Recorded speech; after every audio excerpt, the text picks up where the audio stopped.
first perhaps just a little bit of background.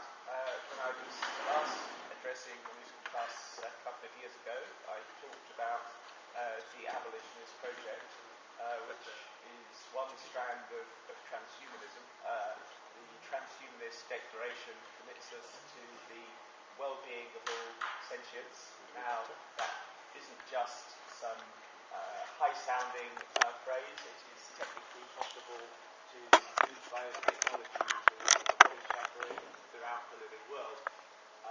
And in the last talk, I gave a brief outline of technical ways in which this is feasible. Now, clearly one must carefully distinguish between what is technically feasible and what is actually going to happen, but I think there are cautious grounds for believing this is the case. One can consider, for instance, at its crudest, something like wireheading, intracranial self-stimulation, which shows no physiological tolerance. Nonetheless, this is not a plausible scenario for the future of life in the universe. Not least, wireheads don't aspire to have baby wireheads. There will be selection pressure against it. Another route to phase out suffering would be different drugs, whether clinical or improved, recreational. In theory, this might be possible if it were possible to use drugs to recalibrate the hedonic treadmill. But it's worth asking ourselves, do we really want to medicate our children from birth? Would it be better if our default state of consciousness was something we were pleased by? And so the final strand of the abolitionist project for humans that I considered last time, if you recall, was the impending reproductive revolution of designer babies. This is the idea that increasingly prospective parents are going to be choosing the genetic makeup of their future children, and it's likely not merely that prospective parents are going to be choosing to, let's say, eliminate alleles for cystic fibrosis or anything like that.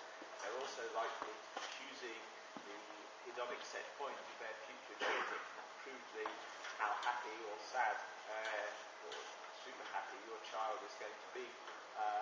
And over time, it's highly likely that there will be selection pressure against our nastier alleles, the genes that predispose to depression, depressive disorder, and there will be a ratcheting up, if you like, of our hedonic set point. And this is the notion that if we're going to phase out suffering, it's no good having uniform bliss. Essentially, what we need to be doing is recalibrating the hedonics treadmill. So ideally that we enjoy gradients of intelligent bliss. Now I'll talk a little more about this later, but that is the thrust of the argument. Once again, I think it's very difficult to predict the nature of selection pressure in an era in which prospective parents can choose the genetic makeup of their future children, but one merely needs to ask oneself what kind of offspring one wants to have. How many parents would really want to have depressive children? That was essentially the gist of the human strand to the abolitionist project as I see it. There's also the question of non-human animals, both in the wild and domesticated animals.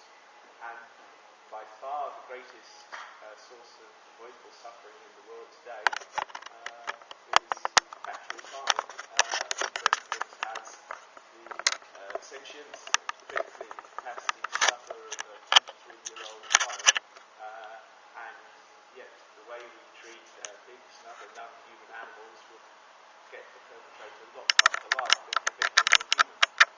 Now clearly pigs are not human, but the question one has to ask oneself is there any morally relevant distinction between a pig and a human toddler?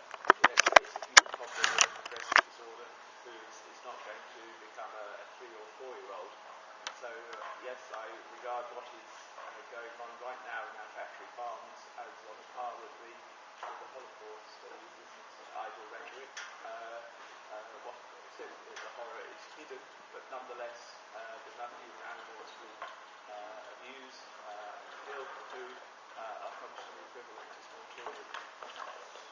Unfortunately, moral arguments can only take us so far with the moral, given the nature of moral apathy. So the question is, what are we going to do about factory farming people who aren't going to change their dietary regimen?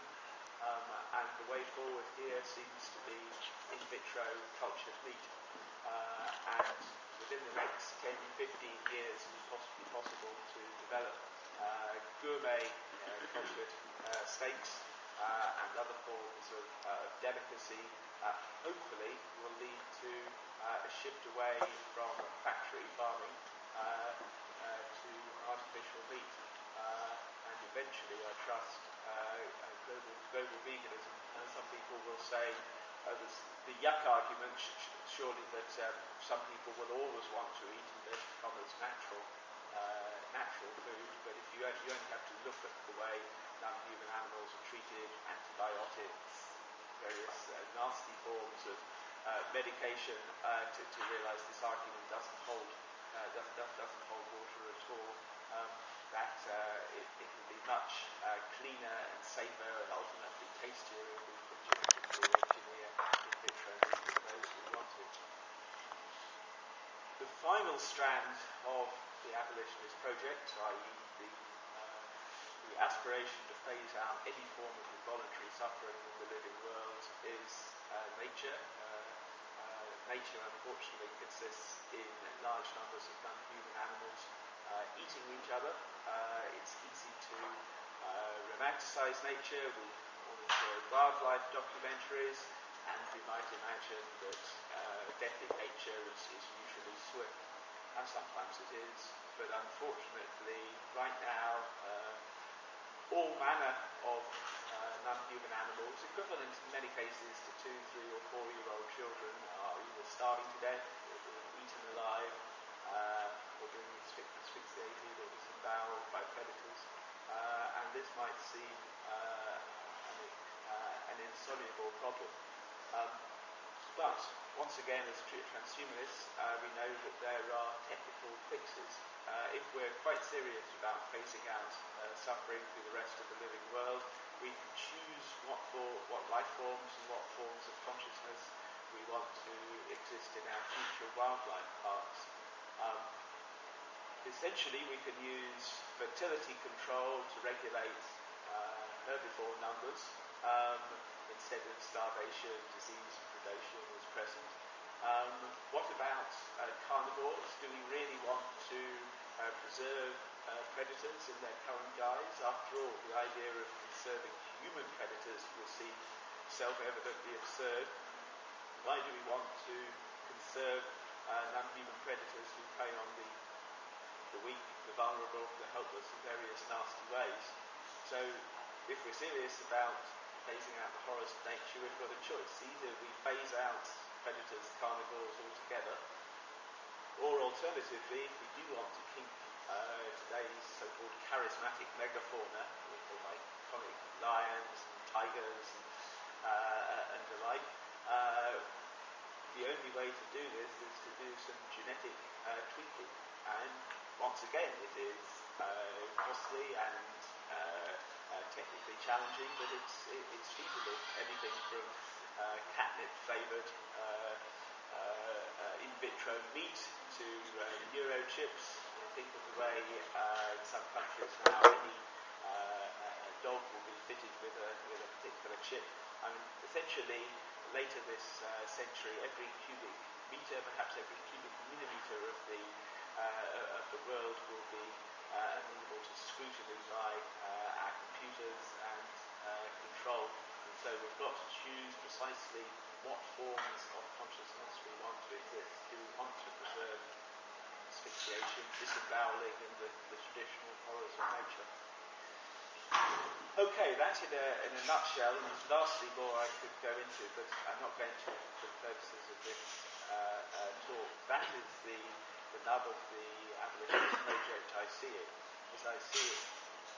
But there is one other vision of our future which doesn't take one of the routes I've described here. This is the idea that we are heading inexorably to some kind of technological singularity.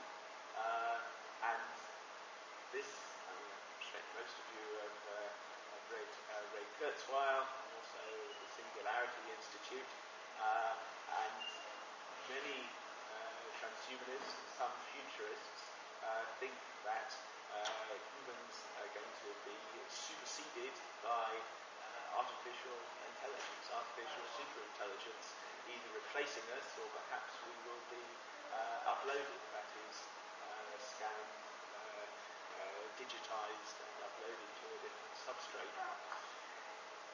Clearly, if there is going to be non-human artificial superintelligence, that superintelligence would have the capacity to phase out suffering in one form or another, whether converting the world to paper clips or deuterotronium or something else again. Now, I confess I'm something of a singularity skeptic. I mean, it'd be wonderful if at least some form of friendly singularity occurs, and in one sense it's no longer our responsibility to phase out suffering in our forward light code.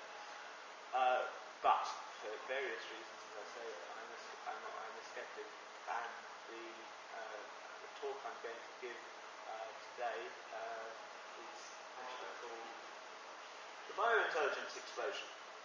And very much, these are the notes I'm doing for the spring volume. That's going to be the first academic volume on the singularity. I want to contribute an essay there. So rather than just let me read this text, please interject. I have a very bad tendency to slip into jargon, so interrupt me, and yes, hopefully then we can have some kind of discussion. The biointelligence explosion. How recursively self-improving organic robots will modify their own source code and bootstrap our way to full-spectrum superintelligence. Quotation. Homo sapiens, the first truly free species, is about to decommission natural selection, the force that made us. Soon we must look deep within ourselves and decide what we wish to become. That's Edward Wilson, Resilience, the Unity of Knowledge. Next quotation, Freeman Dyson. I predict that the domestication of biotechnology will dominate our lives during the next 50 years at least as much as the domestication of computers has dominated our lives during the previous 50 years. The fate of the germline. Genetic evolution is slow. Progress in AI is fast. Only a handful of genes separate Homo sapiens from our hominid ancestors on the African savannah. Among our 23,000 odd genes, variants in single nucleotide polymorphisms accounts for just a small percentage of phenotypic variance in intelligence as measured by what we call IQ tests. True, the tempo of human evolution is about to accelerate. As the reproductive revolution of designer babies gathers pace, prospective parents will choose alleles and allelic combinations for a new child in anticipation of their behavioural effects, a novel kind of selection pressure to replace the blind genetic roulette of natural selection. In time, routine embryo screening via pre-implantation genetic diagnosis will be complemented and then superseded by gene therapy, genetic enhancement, and then true designer zygotes. In consequence, life will become progressively happier. Our hedonic set points will be ratcheted skywards. Who wants to create depressive losers? Prospective parents will enjoy raising a saintly super genius who grows up to be faster than Usain Bolt, more beautiful than Marilyn Monroe, more saintly than Nelson Mandela, and smarter than Einstein. Sentient biological machines will design cognitively self-amplifying biological machines who will design cognitively self-amplifying biological machines. Greater than human intelligence will become post-human superintelligence. In germline engineering will still be a comparatively slow process. On this scenario of the reproductive revolution, cumulative gains in intellectual capacity and subjective well-being across the generations will play out over hundreds and perhaps thousands of years. A momentous discontinuity, for sure, with a twinkle in the eye of eternity, but not a biosingularity. Biohacking your personal genome. Yet germline engineering is only one strand of the genomic revolution. Indeed, after we master the aging process, it's unclear to what extent traditional germlines or human generations will persist in the post-aging world. We're able to focus on the human germline ignores the slow-burning but then explosive growth of somatic gene enhancement in phosphate. Later this century, innovative gene therapies will be succeeded by gene enhancement technologies, a false dichotomy that reflects our impoverished human aspirations, starting with individual genes, then clusters of genes, and eventually hundreds of genes and alternative splice variants, legions of recursively self-improving organic robots, biohackers, are destined to modify their own source code and modes of sentience. Their senses, their perceptual apparatus, their moods, their motivation and world simulations, their cognitive apparatus and their default state of consciousness. As the era of open source genetics unfolds, tomorrow's biohackers will add, delete, edit and customize their own legacy code in a positive feedback loop of cognitive enhancement. Computer-aided genetic engineering will enable biological humans, transhumans and ultimately post-humans to synthesize and insert new and improved artificial genes and variant alleles, reweaving the multiple layers of regulation of our DNA to suit our wishes and dreams rather than the inclusive fitness of our genes in the ancestral environment. Collaborating and computing, future biohackers will use stem cell technologies literally to expand their minds via controlled neurogenesis and neuronal enhancement. Freed from the constraints of the human birth canal, biohackers are likely to resculpt their skulls to accommodate what will literally be bigger mind brains. Will modulate thought, feeling, and modes of awareness still unknown. Our minds will be augmented by neurochips, molecular nanotechnology, mind-computer interfaces, and full immersion VR. To achieve finer control of cognition, mood, and motivation, our long-term genetic enhancement will be complemented with an array of exquisitely tailored designer drugs, nutraceuticals, and cognitive enhancers. Precision tools that will make today's crude interventions seem like the functional equivalent of hallucinogeny. By way of comparison, early in the 21st century, scientific counterculture is customizing a dizzying array of designer drugs that outstrip the capacity of the authorities to regulate or comprehend. The bizarre psychoactive effects of such agents dramatically expand the evidential base that any ultimate theory of consciousness must explain. However, such drugs are short-acting, and the benefits, if any, typically aren't cumulative. By contrast, the ability genetically to hack one's own source code will unleash an exponential growth of genetic rewrites of human neurobiology. Not mere genetic tinkering, but a comprehensive redesign of human nature. Human bodies and ancestral modes of consciousness alike will be transformed. Post-humans will have access to immense state spaces of conscious mind that were previously inaccessible, since access to their molecular biology depended on crossing gaps in the fitness landscape prohibited by natural selection. Intelligence can leap across such gaps. What we'll be leading into is still unknown for the most part, but mastery of our reward circuitry ensures such state spaces of experience will be inescapably wonderful. Our limbic system just needs to innovate the neocortex in the right way to guarantee that a rich, positive hedonic tone saturates whatever novel modes of experience our altered neurochemistry disposes. Longitudinal studies of such genetic interventions would take decades. Indeed, officially licensed, well-controlled trials of gene enhancement will be hard, if not impossible, to conduct, since all of us, apart from monozygotic twins, are genetically unique, and even monozygotic twins have different epigenetic and gene expression profiles. Barring an ideological and legal revolution, most formally drafted proposals for genetically driven life enhancement probably wouldn't pass ethics committees or negotiate a maze of bureaucratic regulation. But that's the point. By analogy today, if you're technically savvy, you don't want a large corporation controlling the operating system of your personal computer. You use open source software instead.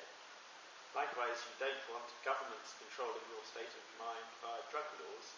By the same token, tomorrow's individualists won't want anyone restricting our right to customize and rewrite our own source code in any way we choose.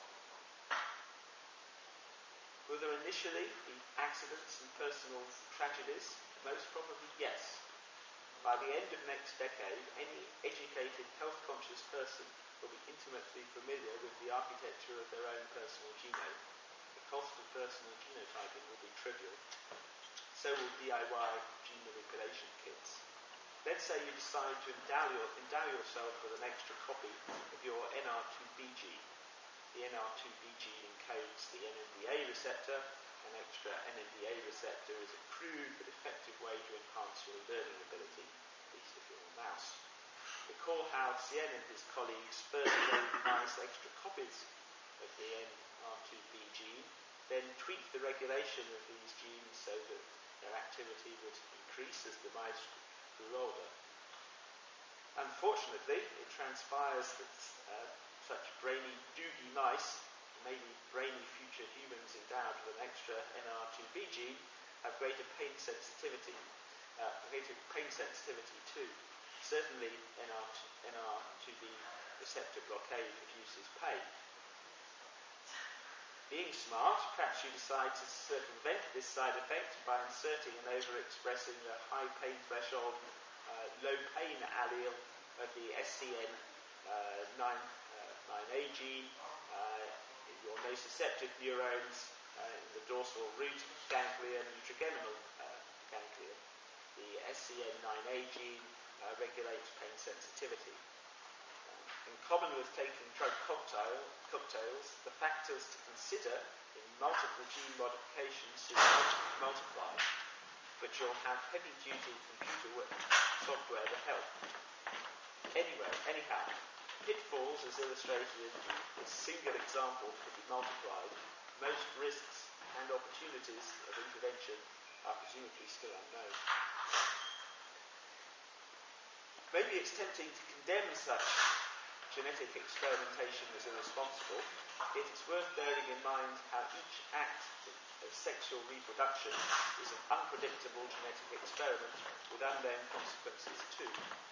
If it weren't for such reckless genetic experimentation, none of us would exist. Actually, this argument cuts both ways.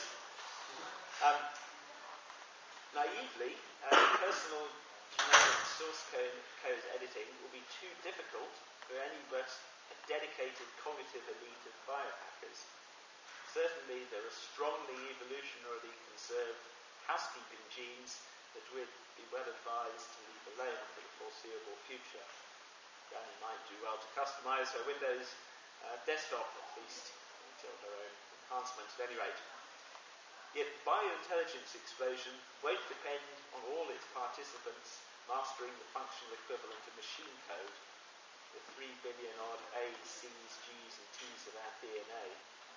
For the open source genetic revolution will be propelled by powerful suites of high-level gene editing tools and user-friendly interfaces. Clever computer modeling and narrow AI can assist the biohacker. Later this century, your smarter counterpart will be able to monitor and edit every gene, repressor, promoter and splice variant in every part of your genome, each layer of epigenetic regulation of your gene transcription machinery. This level of control won't just involve crude DNA methylation to turn genes off and crude histone acceleration to turn genes on. Personal self-invention will involve mastery and enhancement of the histone and microRNA codes to allow sophisticated fine-tuning of gene expression and repression. By comparison, millions of children in Islamic schools today memorize the 77,934 words in the Quran. An army of Christian scholars still pore over the implications of ancient biblical texts. Such scholarly energy might be better directed at deciphering and enhancing our own source code. Freewheeling genetic self-experimentation will presumably be endemic as the DIY bio-revolution unfolds. Today, crude and simple gene editing can be accomplished only by laborious genetic engineering techniques. Sophisticated authoring tools don't exist. In future, computer-aided genetic and epigenetic enhancement can become an integral part of one's personal growth plan. Question: will humanity's successors be our descendants? To compare and contrast biological with artificial conceptions of post-human superintelligence is convenient for expository purposes. It's certainly useful to distinguish different conceptions of post-human superintelligence, our genetically rewritten and cybernetically enhanced biological descendants versus non-biological superintelligence, either a Kurzweilian ecosystem or singleton AGI, as prophesied by Singularity Institute for Artificial Intelligence. Such a divide doesn't reflect a clean contrast between natural and artificial, the biological and the non-biological. This is because post-human biology will increasingly become synthetic biology as genetic enhancement plus cyborgization proceeds apace.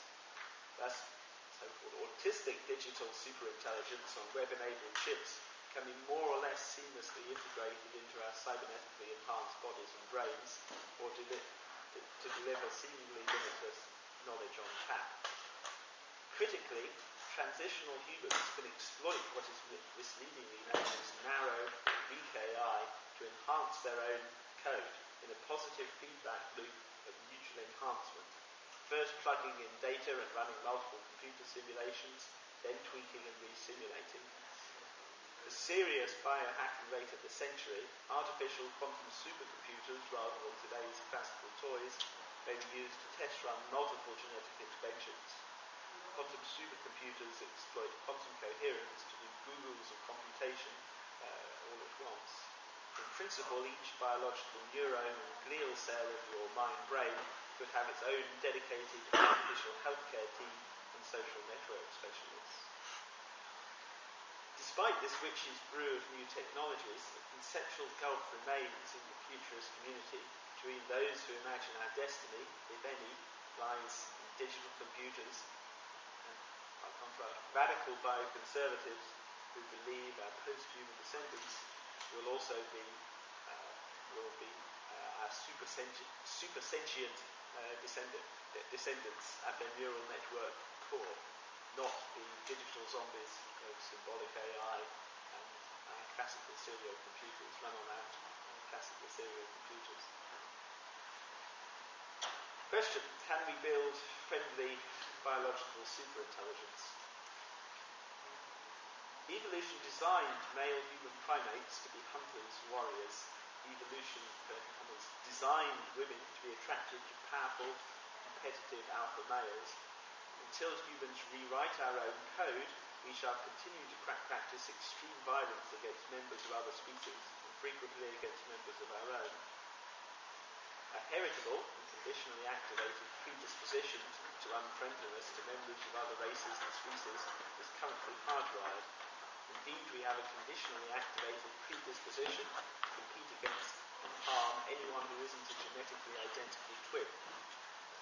Compare the obligate siblicide found in some bird species. Human sibling rivalry isn't normally that bad, but conflict as well as competition is endemic to Darwinian life on Earth. This grim observation isn't an argument for genetic determinism or against gene-culture co-evolution, just for the omnipresence of risk so long as we're riddled with genetic legacy malware. Attempting to conserve the genetic status quo in an era of weapons of mass destruction poses unprecedented global catastrophic and existential risks. Indeed, the single biggest underlying risk to the future of sentient life within our cosmological horizon derives not from rogue symbolic AI of the mainstream growing food, but from conserving human nature in its present guise. In the 20th century, male humans killed around 100 million fellow humans and billions of non-human animals. This century is told will be higher. And mankind currently spends well over $1 trillion each year on weapons designed to kill and maim other humans. Strictly speaking, however, humanity may be as likely wiped out by idealists as by misanthropes. Indeed, the extinction of Darwinian life is what many transhumanists are aiming for, just not framed in such apocalyptic and provocative language. But just as we educate small children in the expectation they'll mature into fully fledged adults, malaise-ridden humanity may aspire to grow up too, with the consequence that, in common with small children, archaic humans become extinct. Diagnosis, technologies of biofriendliness. How do you disarm a potentially hostile organic robot? Provide him with a good education and teach him advanced ethics courses, or give him a tablet of MDMA and get smothered with hugs. NDA is short-acting, potentially neurotoxic to serotonergic neurons. Safe and sustainable in pathogens would be one option.